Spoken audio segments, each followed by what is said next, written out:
और इस वक्त हमारे साथ न्यूज रूम से हमारे वरिष्ठ सहयोगी अमिताभ सिन्हा लाइव जुड़ रहे हैं। अमिताभ सिन्हा जी, एक बार फिर से प्रधानमंत्री नरेंद्र मोदी की तरफ से बड़ा भरोसा किसानों को, ये अपील करते हुए कि आंदोलन को खत्म कीजिए। विपक्ष से भी कहा कि आप साथ मिलकर किसानों के हित के लिए काम कीजिए, और भरोसा ये भी कि एमएसपी थी, है और जारी रहेगी। देखिए, कुशल राजनेता की पहचान ये है कि संसद का पटल चुना उन्होंने, राज्यसभा का पटल चुना अपने तमाम विपक्ष के सांसदों को संदेश देने के लिए और उन किसानों को संदेश देने के लिए जो दिल्ली के सीमा पर धरने पर बैठे हैं। ये दो चीज़ें बहुत साफ हैं। उन्होंने साफ साफ प्रार्थना करते हुए कहा है कि आप लोग अपना आंदोलन वापस लीजिए। सरकार ने बातचीत के दरवाजे बंद नहीं किए हैं। वहाँ पर बुजुर्ग किसान बैठे हैं, उनको घर ले जाइए। सरकार ने कभी दरवाजे बंद नहीं किए हैं। अगर कोई कमी है तो कमी बताइए, सरकार ने उन कमियों को दूर करेगी। इससे ज़्यादा सुलह के लिए बातचीत करने का मौका प्रधानमंत्री की जुबान से आया है। मेरे ख्याल से अब विपक्ष हो चाहे किसान, अब बातचीत करने के लिए आगे आना चाहिए, क्योंकि देश का शीर्ष नेता है प्रधानमंत्री नरेंद्र मोदी। अगर वो ऐसी अपील कर रहा है तो मुझे लगता है कि अब बातचीत के रास्ते धीरे धीरे खुलने लगेंगे अब।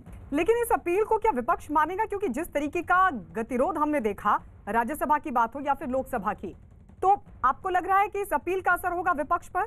देखिए, विपक्ष पूरे के पूरे बजट सत्र में सरकार को घेरने के मूड में है और किसान आंदोलन उसका सबसे बड़ा हिस्सा है। और किसान आंदोलन को ही लेकर प्रधानमंत्री ने राज्यसभा में काफ़ी लंबी चौड़ी बातें कही हैं। उन्होंने साफ साफ कहा है कि पूर्व प्रधानमंत्री मनमोहन सिंह जो बातें करते थे किसानों को ताकत देने की, किसानों की आय बढ़ाने की, पूरे देश को एक बाजार बनाने की, उसी बात को प्रधानमंत्री मोदी ने कर दिखाया है। इसलिए कांग्रेस को मोदी पे गर्व होना चाहिए, इस बात पर गर्व होना चाहिए कि उनके प्रधानमंत्री की बात बीजेपी के प्रधानमंत्री ने मानी है। तो जाहिर तौर पर एक तल्ख माहौल को उन्होंने काफ़ी हल्का फुल्का बनाने की कोशिश की है अपने बयानों से। लेकिन सबसे बड़ी है उनकी किसानों से अपील कि आइए बात कीजिए, जो कमियां हैं उसको दूर करेंगे। चाहे वो कृषि सुधार का कार्यक्रम है, उनकी सरकार करती, चाहे आने वाली कोई सरकार, उनकी सरकार ने कर दिखाया है। अच्छा हो चाहे बुरा, सब उनके माथे चढ़ेगा। इसलिए बात कीजिए। यानी अब जो भी कमियां, उन पर बात करने की बात प्रधानमंत्री कह दी है। प्रधानमंत्री ने सरकार को संदेश दे दिया है कि सुलह सफाई करके इसको दूर की जाए। तो मुझे लगता है कि अब कम से कम आंदोलनकारियों के पास यह संदेश अगर ठीक से जाता है तो बातचीत के रास्ते जरूर खुलने शुरू हो जाएंगे। जी, लौट रहे हैं आपके पास। इस बीच राज्यसभा में राष्ट्रपति के अभिभाषण पर धन्यवाद प्रस्ताव पर हुई बहस पर चर्चा करते हुए प्रधानमंत्री मोदी ने कहा कि कांग्रेस का अभिभाषण का बहिष्कार कांग्रेस ने किया, लेकिन इसके बावजूद चर्चा पर बात करने के लिए विपक्ष को कई मुद्दे मिले। राज्यसभा में करीब 13-14 घंटे तक 50 से अधिक मान्य सदस्यों ने अपने विचार रखे, बहुमूल्य विचार रखे, अनेक पहलुओं पर विचार रखे। और इसलिए मैं सभी आदरणीय सदस्यों का हृदयपूर्वक आभार भी व्यक्त करता हूं इस चर्चा को समृद्ध बनाने के लिए। अच्छा होता कि राष्ट्रपति जी का भाषण सुनने के लिए भी सब होते तो लोकतंत्र की गरिमा और बढ़ जाती और हम सबको कभी गीला शिकवा न रहता कि हमने राष्ट्रपति जी का भाषण सुना नहीं था। लेकिन राष्ट्रपति जी के भाषण की ताकत इतनी थी कि न सुनने के बावजूद भी बहुत कुछ बोल पाए। ये अपने आप में उस भाषण की ताकत थी, उन विचारों की ताकत थी, उन आदर्शों की ताकत थी कि जिसके कारण न सुनने के बाद भी बात पहुंच गई। और इस वक्त हम सीधे रुक कर लेते हैं सिंघू बॉर्डर। वहां से हमारे सहयोगी जावेद हमारे साथ जुड़ गए। जावेद, कोई ऐसा मंच नहीं जो प्रधानमंत्री ने अपील से छोड़ा हो, लगातार हर मंच से वो अपील करें। और आज जब राज्यसभा में भी किसानों के मुद्दे पर उन्होंने जवाब दिया तो साफ तौर पर एक बार फिर से ये अपील की कि एमएसपी थी, है और रहेगी। साथ ही उनकी तरफ से यह भी कहा गया कि आंदोलन को खत्म कीजिए, कम से कम एक मौका तो दीजिए, जो सुधार हम लेकर आए हैं उसके लिए। अगर कोई कमी होगी तो बातचीत के लिए तो रास्ते खुले हैं।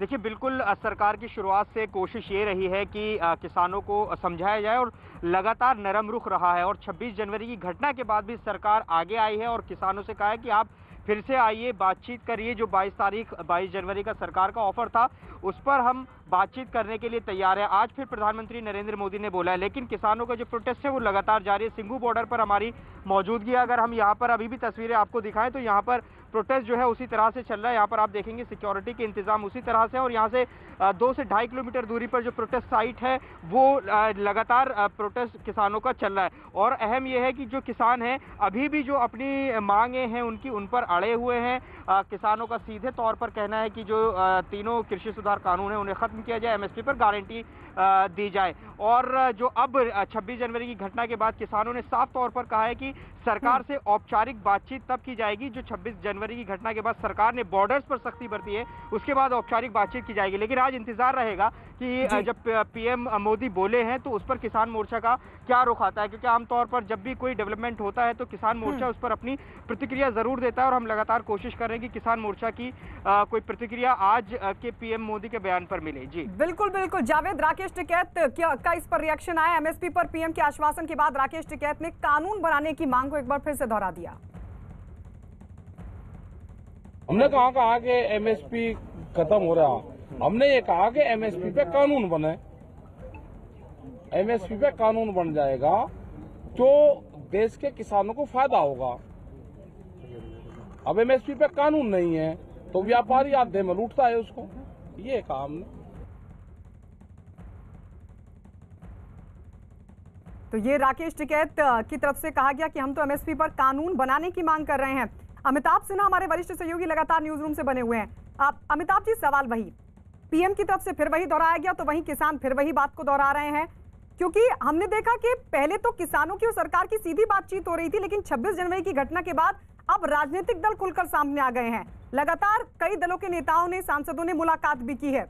इस सब के बीच बात आगे बढ़ेगी कैसे? अब यही चिंता का विषय है सरकार के लिए और इन किसानों के लिए भी, क्योंकि गतिरोध ऐसा हो गया है कि फार्म बिल आप रिपील कीजिए तभी हम बात आगे बढ़ाएंगे। और प्रधानमंत्री कह रहे हैं कि अगर कोई कमियां हैं इस बिल में तो आप बताएं, हम उसको दूर करेंगे, क्योंकि सुधार की प्रक्रिया ही है। किसान की आय दोगुनी करने की बात है इसमें। पीएम ने बार बार दोहराया है कि एमएसपी कहीं नहीं खत्म हो रही है। पीएम ने बार बार दोहराया है कि किसानों को कोर्ट जाने का अधिकार जारी रहेगा, सिविल कोर्ट जाने का। पीएम ने बार बार ये कहा है कि किसान को के ज़मीन के साथ कोई खिलवाड़ नहीं कर सकेगा, कोई उसके साथ मॉर्गेज नहीं कर पाएगा अगर उनको लोन भी देता है किसान को। ये तमाम चीज़ें बार बार इस कानून में कही गई हैं। तो एमएसपी को लेकर लगातार सवाल उठाना मुझे लगता है कि एक अड़ियल रवैया है किसान संघों का। कम से कम जो संगठन बात कर रहे थे उनको अड़ियल रवैया छोड़कर बात करना पड़ेगा, क्योंकि सिर्फ फार्म बिल रिपील करना सुधार नहीं है, क्योंकि ये फार्म बिल पहले भी यूपीए सरकार लाने की कोशिश कर चुकी है। शरद पवार के नेतृत्व में कमेटी भी बनी थी 2010 में, और मनमोहन सिंह तब प्रधानमंत्री थे, और यही सब उसमें यही सब पेचीदगियां थी। लेकिन उस काम को अब 10 साल के बाद 2020 से पूरा किया गया है। तो प्रधानमंत्री ने जैसा कहा, आपने देखा होगा गायत्री, उसने 2 चीजें साफ कही कि बिल सुधार के लिए है, मेरी सरकार करे चाहे आपकी सरकार करे, लेकिन किसी सरकार को यह करना ही था, क्योंकि ये छोटे किसानों के लिए है। छोटे किसान जिनके पास जमीन भी छोटी होती, जिनका जमीन भी बड़ी नहीं होती, उनके पास पैसा भी नहीं होता, तो उन छोटे किसानों की आय दोगुनी करने के लिए सरकार सोच रही है। हो रहा है या नहीं, उसके लिए कम से कम एक मौका तो